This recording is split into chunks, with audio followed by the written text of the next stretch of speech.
सौदा न बना गेसुए जाना से तो क्या गम। सौदा न बना गेसुए जाना से तो क्या गम। ले लेंगे कहीं और से बाज़ार पड़ा है। मित्रों, मैं हूं बिस्मिल आफ्ताब आलम और आप देख रहे हैं उर्दू हिंदी नॉलेज चैनल। आज मैं कुछ प्रश्नों पर आपसे चर्चा करेंगे और उर्दू यूजीसी नेट का जो सिलेबस था उसको हम पूरा कर रहे हैं और उसमें कुछ टॉपिक बचे हैं, बस उसके बाद में वो कंप्लीट हो जाएगा। लेकिन मैं ये चाहता था कि हिंदी जो है उसमें भी हिंदी लिटरेचर के सवालात पे बात कर रहे थे, जो हिंदी लिटरेचर के प्रश्न हैं उन पे बात कर रहे थे, तो उनका भी सिलसिला नहीं बंद होना चाहिए, इसलिए ये वीडियो लेकर आए हैं। तो आज बात करेंगे हिंदी लिटरेचर के कुछ महत्वपूर्ण प्रश्नों पर और हिंदी वालों के लिए बहुत ही अहम है किसी भी परीक्षा के लिए।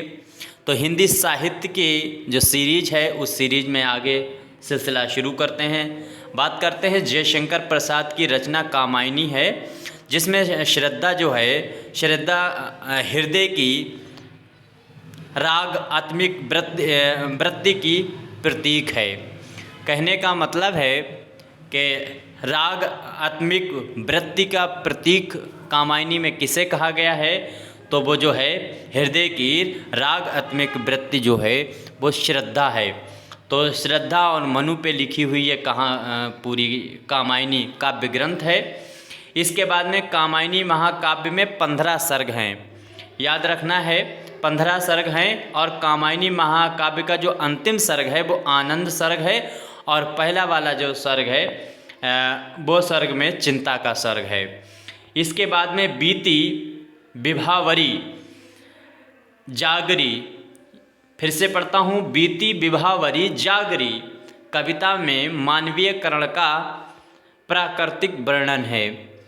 ये पूछा जाता है कई बार कि बीती विभावरी जागरी ये कविता है, इसमें प्राकृतिक वर्णन किया गया है, तो वो किसका, मानवीयकरण का ऐसे पूछा जाता है, या बुद्धिकरण का, प्राकृतिककरण का और रहस्यवादीकरण का। तो मानवीयकरण का इसमें प्रयोग किया गया है, वर्णन किया गया है, इसको आप याद रखना।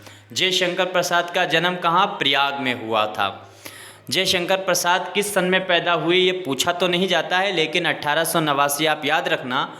लेकिन ये पूछा जाता है ये किस शहर या किस जगह पैदा हुए, तो प्रयाग, इसको याद रखना।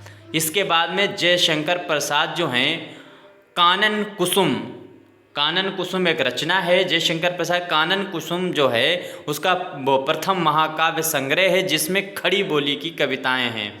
किसका प्रथम महाकाव्य संग्रह है, जयशंकर प्रसाद का, और जिसमें खड़ी बोली का प्रयोग किया गया है, कविताएं हैं खड़ी बोली में। इसके बाद में झरना जयशंकर प्रसाद का महाकाव्य है, काव्य संग्रह है, जो 1918 में प्रकाशित हुआ। काव्य संग्रह जो है इसको आप ये याद रखना है कि यह कब प्रकाशित हुआ, और कामायनी का भी जो है प्रकाशन वर्ष आपको याद होना चाहिए, 1935 है, और 1936 के आसपास में जयशंकर प्रसाद जी का स्वर्गवास हो गया था। अब वो बात आ गई है कामायनी का प्रथम सर्ग, अभी हम बात कर चुके हैं चिंता। प्रथम सर्ग जो है वो चिंता है कामायनी में। जयशंकर प्रसाद की रचना कामायनी को दार्शनिक मनीषा का महाकाव्य माना जाता है। इसको भी याद रखना कि कामायनी है उसको दार्शनिक मनीषा का महाकाव्य माना जाता है। इसके बाद एक कवि हैं मुक्तिबोध।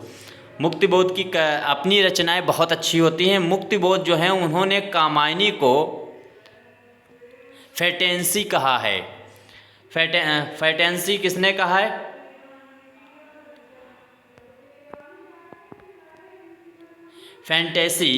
फैंटेसी कहा है मुक्तिबोध ने। इसके बाद में रामविलास शर्मा, इनका नाम याद रखना, रामविलास शर्मा ने कहा छायावाद विलायती अभिव्यंजनावाद का विलायती संस्करण है।